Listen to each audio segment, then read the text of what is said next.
home sellers, if there is one simple step that you could make your home sale experience move more smoothly, would you want to know about it?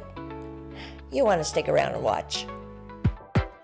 This is Kasama Lee, your community realtor. So there's been a good amount of buyers who have entered into escrow that have backed out of the deal. According to the latest data from Redfin, 15% of home buyers who have been in escrow have backed out of the deal. Is 15% a high number? Well, that depends. Based on data from 2017 to 2019, the rate was 12% of buyers backing out of the deal. By the way, if you enjoy this type of content, you want to hit, you know it, subscribe, and the bell notification so you don't miss future videos. This also helps grow our channel by you subscribing, liking, commenting, and sharing, and that means a whole lot to our team. What the 15% looks like is, for every 7 deals, one of them would fall out by the buyer backing out, right? So that could be a lot, but then the flip side of it is 6 out of the 7 deals actually have gone through. So if you are a seller, you certainly don't want to be one of those transactions that the buyer decides to back out. And you may think, well, what is the reason that the buyer backs out or that they cannot complete the whole transaction? And one would think that it has to do with their financing, that they can't qualify. And believe you and me, that is also happening right now. Lenders are combing through the buyer's profile much more meticulously nowadays. So yes, some of the transactions do not get completed because the buyer cannot perform because they cannot obtain the loan that they thought they could, okay? But we're gonna just table that on the side right now because the bigger reason, in fact, if you look at this chart, 70.4% of buyers who back out is based on what they find during inspection period. Oh, okay, so that's a whole subject in itself. And I've done multiple videos about the importance of having the inspections done, the pre-inspections done. Here's the thing, we do a lot more of that now. When we represent the seller, we typically would ask them to, it's really a prudent thing to do, to have a pre-sale inspection done, at least either a pest termite inspection or a full whole house inspection, to make sure that there are no surprises. Now, there are going to be some sellers that say, you know what, I don't want to pay a penny on any inspections. The buyer can do that. Yes, the buyer can do that, and the buyer will do that at their expenses. The issue is, by the time you have gone into escrow before, of course, any buyer would spend money out of pocket to pay for inspections.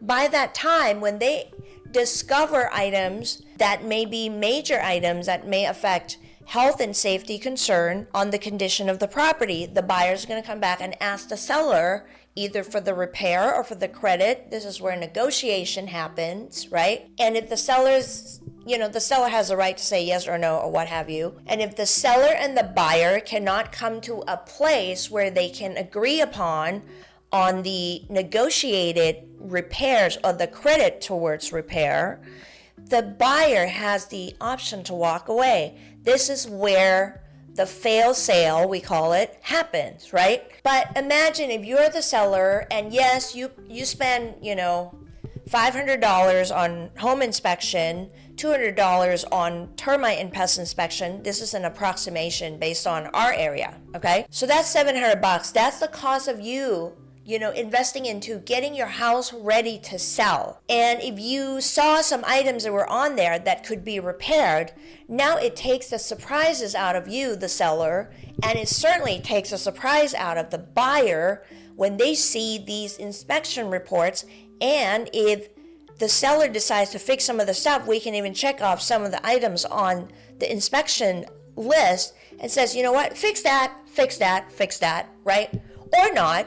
But if you're going to sell it, the buyer now knows what they're getting into. So you're eliminating, in my head, right, the surprise factor of not knowing what they're buying, what they agree to, so they can decide. They might submit an offer taking in consideration the amount of repairs that need to be done. So let's say there's a $5,000 repair work that is reflected on the report. They may just make an offer $5,000 less and not ask the seller to pay for anything. But don't you think that's easier to digest for the seller and the buyer than having to, spend 10, 15 days to come to find out, oh my gosh, there's a $5,000 issue, and now the seller is shocked, and rightfully, because you live in the house, you don't know what's going on underneath the house or anywhere else until you run an inspection. So now you are surprised as a seller. The buyer is now, oh my gosh, is the seller going to pay for it? What's going to happen?